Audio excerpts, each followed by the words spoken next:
Hello दोस्तों, अमी Organics IPO को बम्पर रिस्पांस मिला है। बिडिंग समाप्त हुई है आईपीओ की। दोस्तों इस वीडियो में हम सब्सक्रिप्शन को लेकर इंपॉर्टेंट डेटा के बारे में बात करेंगे।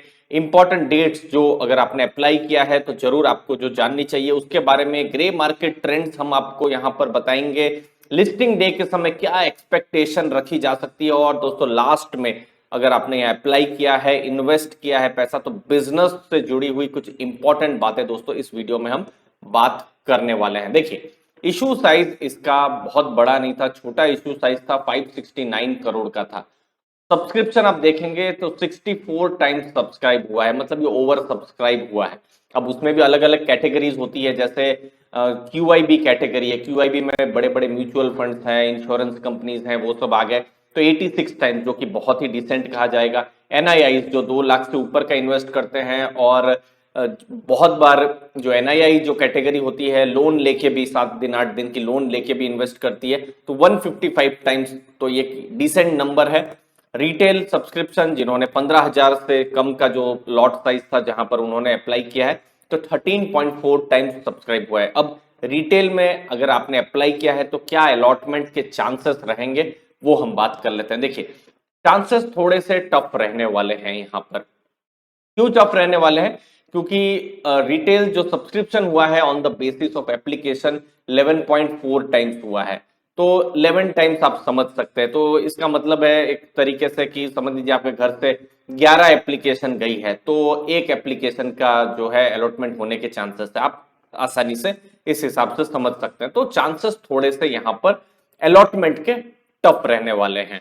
तो ज्यादा से ज्यादा एप्लीकेशन घर से जाए तो ज्यादा से ज्यादा चांसेस भी बढ़ते हैं दोस्तों। तो फिर भी मैं यहां पर एक चीज बताऊंगा, बिजनेस को समझना बहुत जरूरी है। आईपीओ में अलॉटमेंट होना जरूरी नहीं है, आईपीओ में अलॉटमेंट के बाद पैसा कमाना ज्यादा जरूरी होता है। हमने देखा है कुछ आईपीओ अभी आए थे, मैं बाद में डिस्कस करूंगा, जो इतना अच्छा रिटर्न नहीं दे पाए।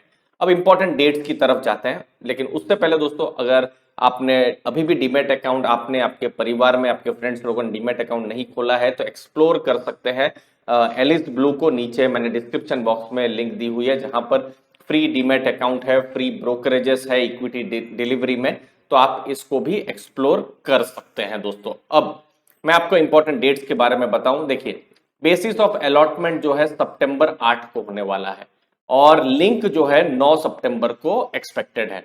अब देखिए, अगले सप्ताह में कुछ छुट्टियां भी है, जैसे सितंबर 10 को हॉलीडे है, फिर गणेश चतुर्थी की छुट्टी है, फिर तो मार्केट बंद रहेगी। 11 और 12 ऑलरेडी वीकेंड है, शनिवार और रविवार है, तो बंद रहेगी मार्केट। तो यहाँ पर 1-2 दिन आगे पीछे हो सकता है। जो आपने चैनल सब्सक्राइब किया है, तो जो हमारा जो कम्युनिटी पेज है वहां पर मैं लिंक शेयर कर दूंगा, जो टेलीग्राम ग्रुप है वहां पर भी मैं लिंक शेयर कर दूंगा दोस्तों। तो वहां पर घबराने का नहीं है, आप चेक कर सकते हैं कि आपका अलॉटमेंट हुआ है कि नहीं, तो हम अपडेट कर देंगे और लिंक को भी शेयर कर देंगे।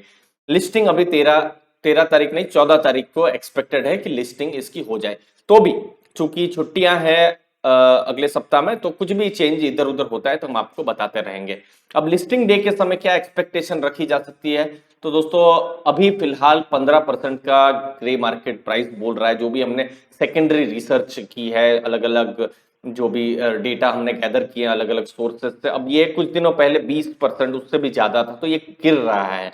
फिलहाल अगर देखा जाए तो अच्छी खासी लिस्टिंग की पॉसिबिलिटी है, लेकिन हमको रियलिटी नहीं भूलनी चाहिए कि कृष्णा डायग्नोस्टिक अभी कुछ दिनों पहले ही आया था, कार ट्रेड का आईपीओ, वहां पर भी एक्सपेक्टेशन अच्छे खासे लिस्टिंग की थी, लेकिन बहुत अच्छी लिस्टिंग नहीं हुई थी। तो मार्केट के हिसाब से चीजें चेंज होती रहती है, और पिछले कुछ आईपीओ का थोड़ा खराब परफॉर्मेंस रहा है, तो लोगों का भी थोड़ा विश्वास हिला है। क्योंकि मैं जानता हूं कुछ, अगर आप कुछ जून जुलाई उसकी बात करें, या फिर साल के शुरुआत की बात करें, तो आईपीओ मतलब, आईपीओ में अलॉटमेंट मतलब लोग सोचते थे लॉटरी लगना, लेकिन ऐसा नहीं होता है।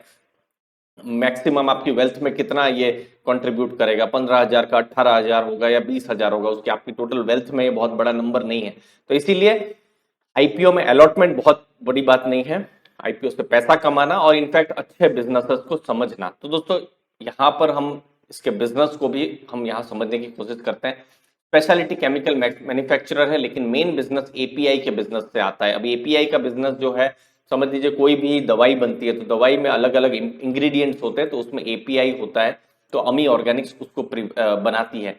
रेवेन्यू आप देखें तो 203 करोड़ का था 2019 में, जो कि बढ़ा है 301 करोड़ हुआ है। 51% रेवेन्यू जो है एक्सपोर्ट से आते हैं। 450 एपीआईज इनके आज की तारीख में है। आप यहाँ पर बिजनेस के बारे में देख सकते हैं, मैक्सिमम फार्मा इंटरमीडिएट्स है, 88% फार्मा इंटरमीडिएट्स है। स्पेशलिटी केमिकल बहुत ज्यादा नहीं है, इसलिए बहुत ज्यादा जैसे मैं देखता हूँ सोशल मीडिया में इधर उधर चैटर होता रहता है कि स्पेशलिटी केमिकल की कंपनी है, लेकिन नहीं, ये फार्मा की कंपनी है, एपीआई की कंपनी है। फार्मा भी नहीं, ये एपीआई है, मतलब जो भी दवाई बनती है तो उसके जो कुछ इंग्रेडिएंट्स जो है वो ये बनाती है, और वो इंग्रेडिएंट्स का अलग अलग यूजेज है, वो मैंने डिस्कस किया था जब मैंने एपीआई जो अमी ऑर्गेनिक्स का टोटल रिसर्च एनालिसिस जब किया था। अब ये कुछ इंपॉर्टेंट डेटा, एंकर लिस्ट बहुत ही अच्छी थी, छोटा आईपीओ था, उसके बावजूद 20 स्कीम ने अप्लाई किया था।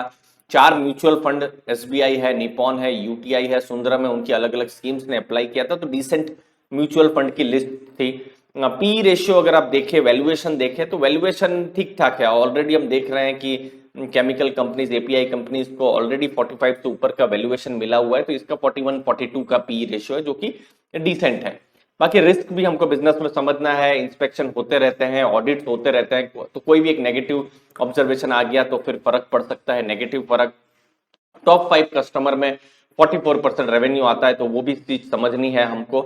और थेरापेटिक जो है वहां पर बहुत ज्यादा डिपेंडेंस है बिजनेस का, तो ये सब कुछ रिस्क है जो जरूर समझना है। और दोस्तों देखिए, ये जो आईपीओ है समझ लीजिए इसी प्राइस में अगर ओपन होता है जो 610 के आसपास, तो 2200 करोड़ के आसपास का मार्केट कैप रहेगा। तो वो भी आप जरूर समझिए कि कंपनी बहुत ही छोटी होने वाली है, मार्केट कैप इसका छोटा होने वाला है, तो वो आप जरूर ध्यान में रखिएगा। मुझे उम्मीद है आपको वैल्यू मिली होगी। कोई भी डाउट हो तो जरूर कमेंट सेक्शन में पूछिए। चैनल को दोस्तों जरूर सब्सक्राइब कर दीजिए ताकि आपके पास लेटेस्ट इन्फॉर्मेशन एनालिसिस आपके पास पहुंचते रहे। धन्यवाद आपके कीमती समय के लिए। थैंक यू वेरी मच दोस्तों।